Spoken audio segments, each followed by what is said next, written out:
안녕하세요. 오늘 저희와 함께 펩트론에 대해 좀 깊이 파고들 시간입니다.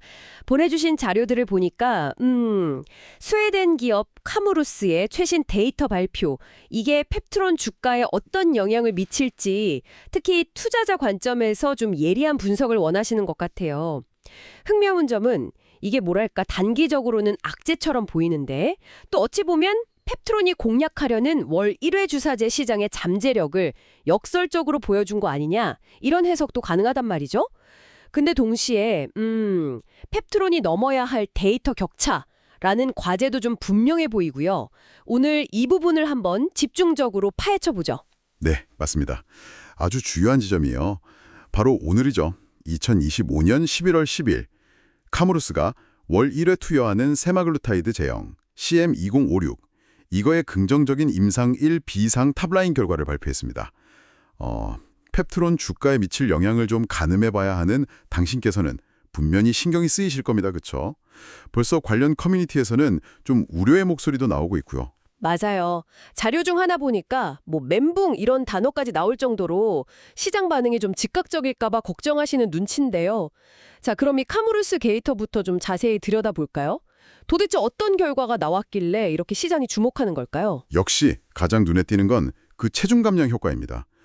카무루스 발표 내용을 보면 CM2056 이걸 월 1회 투여받은 그룹은 85일, 그러니까 약 12주 차에 평균 9.3%의 체중 감소를 기록했어요.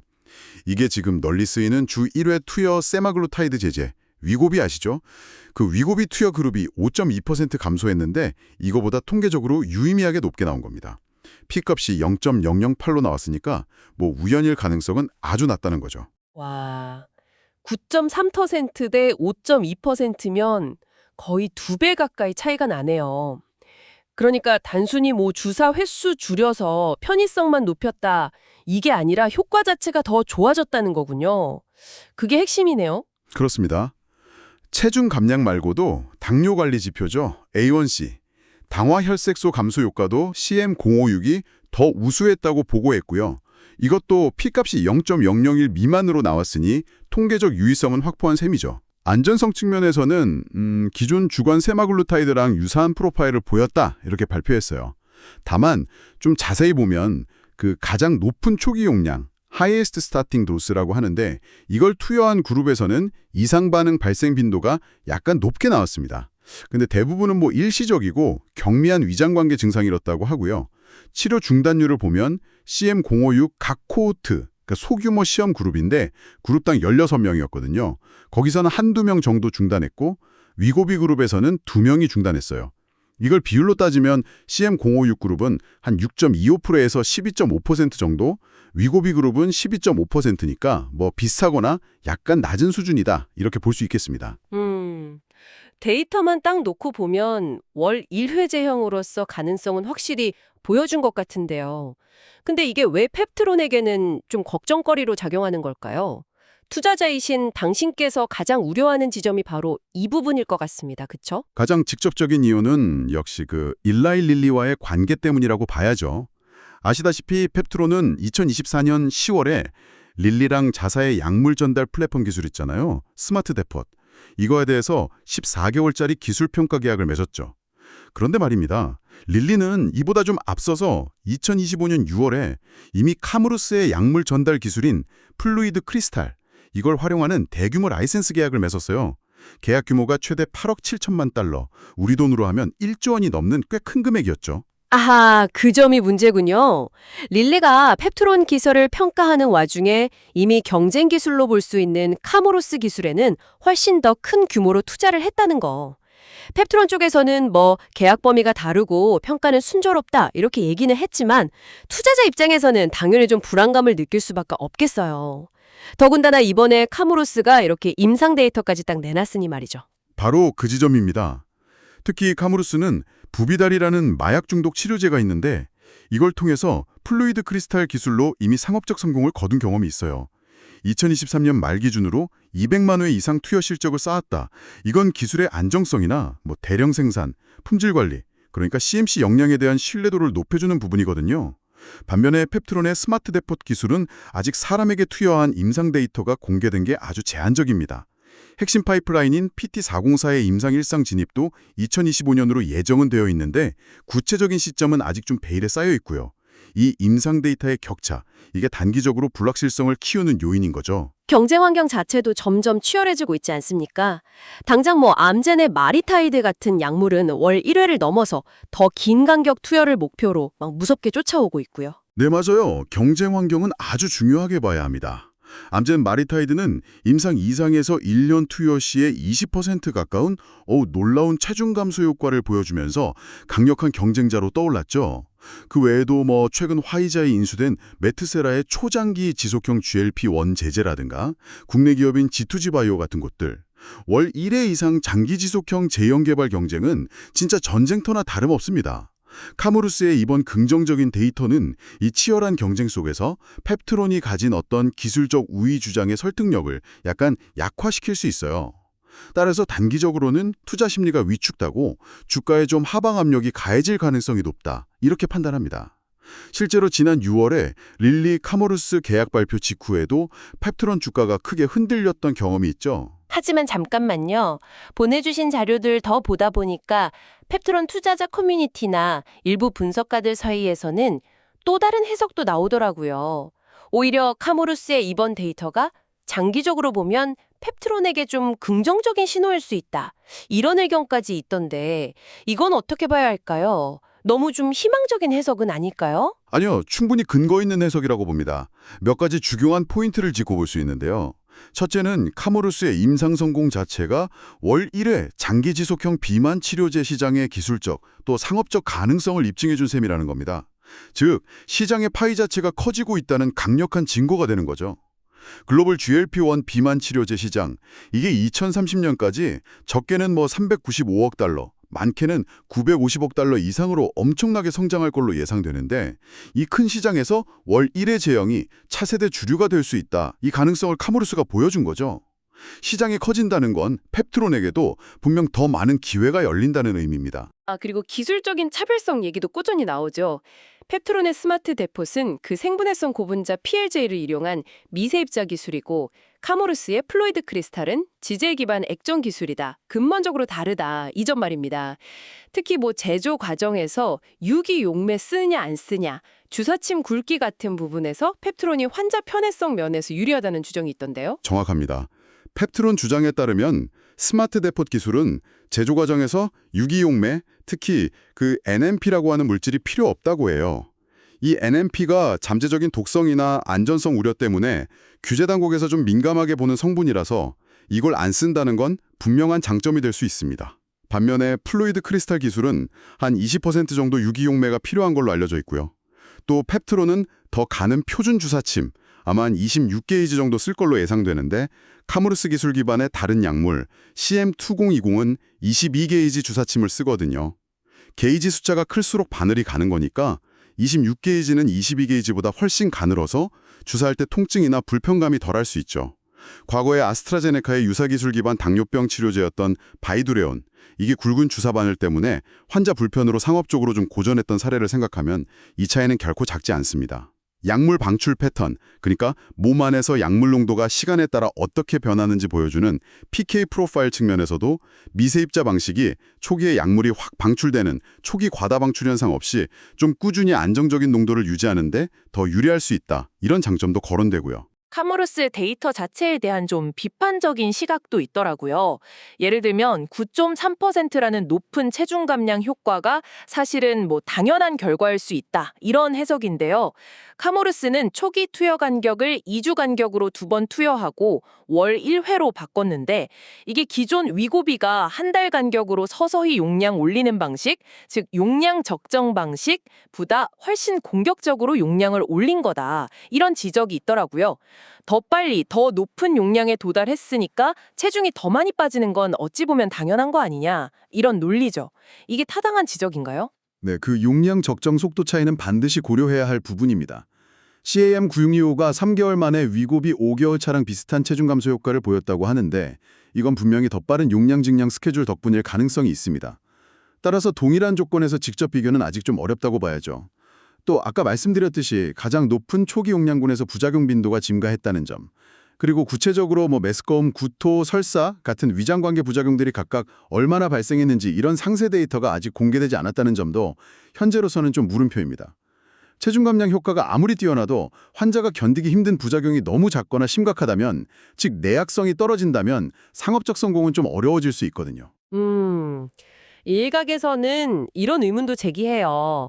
릴리가 왜 카무루스랑 그렇게 큰 계약을 맺으면서 유독 GLP-1 단일작용제인 CAM2026은 라이선스 대상에서 뺐을까?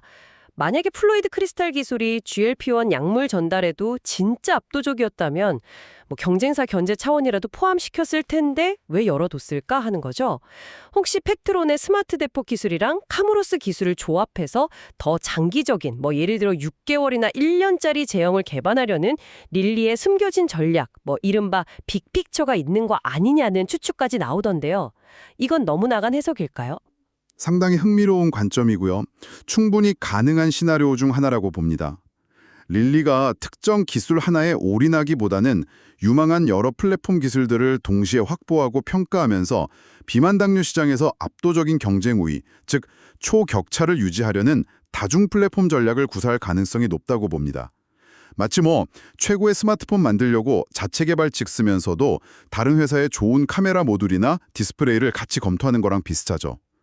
실제로 펩트론 역시 릴리로부터 현재 평가 중인 물질이 카무루스 라이선스 계약 대상과 전부 일치하지 않는다는 공식 입장을 전달받았다고 밝혔고요.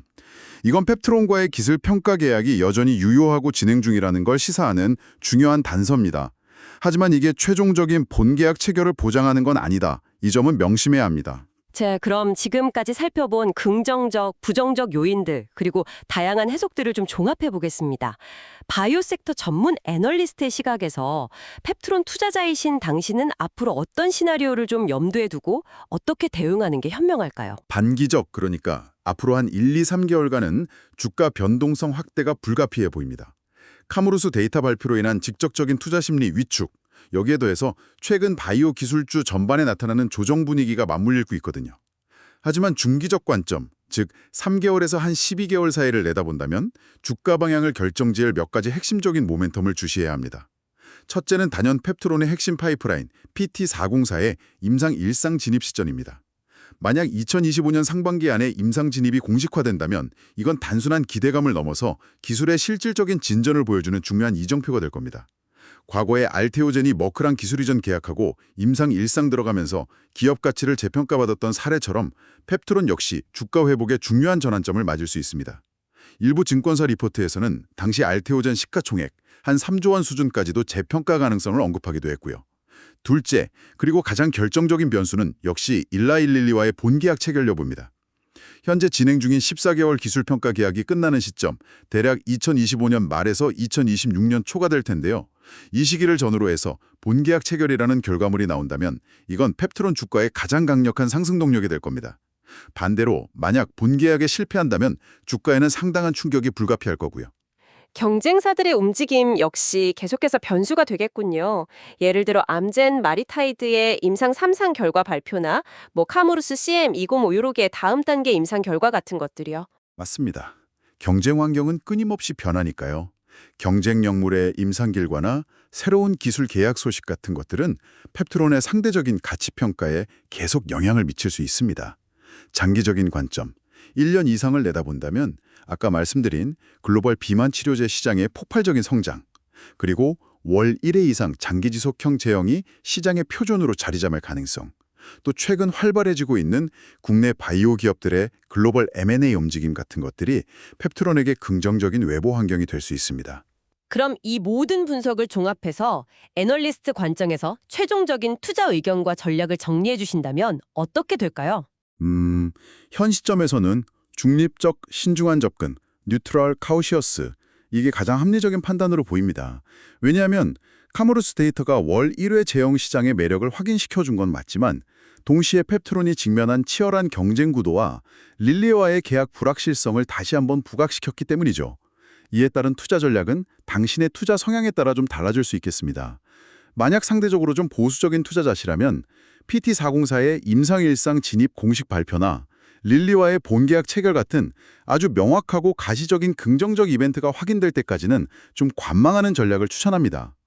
또 만약의 경우를 대비해서 기술평가 계약 기간 끝날 때까지 본계약이 안 될 경우 손실을 제한하기 위한 명확한 매도 기준, 즉 손절 라인을 미리 설정해 두는 데 필수적이고요. 반대로 좀 공격적인 투자 성향을 가졌고 펩트론의 기술적 잠재력을 높게 평가하신다면 이번 카모루스 이슈로 인한 단기적인 주가 조정을 분할 매수 기회로 활용하는 걸 고려해 볼 수는 있습니다. 다만 이 경우에도 펩트론 투자는 본질적으로 높은 위험과 높은 기대 수익을 동시에 가지는 고위험 고수익 투자라는 점을 명확히 인지하셔야 합니다. 따라서 전체 포트폴리오 내에서 투자 비중은 5% 이하 이런 식으로 좀 제한적으로 가져가는 게 바람직하고요. 공격적인 투자자에게도 가장 중요한 확인 시점은 역시 PT404의 임상일상 진입 공식화가 될 겁니다. 네, 아주 명쾌한 분석 정말 감사합니다.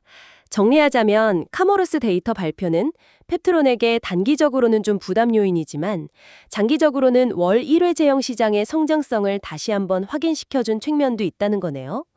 결국 관건은 펩트론이 내세우는 스마트 대폿 기술의 차별성, 이걸 앞으로 임상 데이터를 통해 객관적으로 입증하고 최대 관심사인 릴리와의 본 계약을 성사시키는 거군요. 정확합니다. 기술적 우위 주장은 시작일 뿐이죠. 실제 임상 데이터를 통해서 효능과 안전성, 특히 경쟁 기술 대비 뛰어난 내약성, 이걸 증명해야 합니다. 동시에 이걸 안정적으로 대량 생산하고 일관된 품질을 유지할 수 있는 역량, 즉 CMC 안정성까지 확보해야만 글로벌 빅파마의 까다로운 기준을 통과하고 실질적인 상업적 성공으로 이어질 수 있습니다. 앞으로 PT404의 임상 진입 관련 소식, 릴리와의 계약 진행 상황에 대한 업데이트, 그리고 암젠, 카모루스 같은 경쟁사들의 동향을 계속해서 면밀히 추적 관찰하셔야 합니다. 네, 오늘 저희가 함께 나눈 이 분석들이 펩트론 투자자로서 당신의 의사결정에 조금이나마 깊이를 더해드렸기를 바랍니다. 바이오 투자는 항상 높은 변동성을 내포하지만 그만큼 또 냉철한 분석과 다각적인 정보 해석이 중요하다고 생각합니다.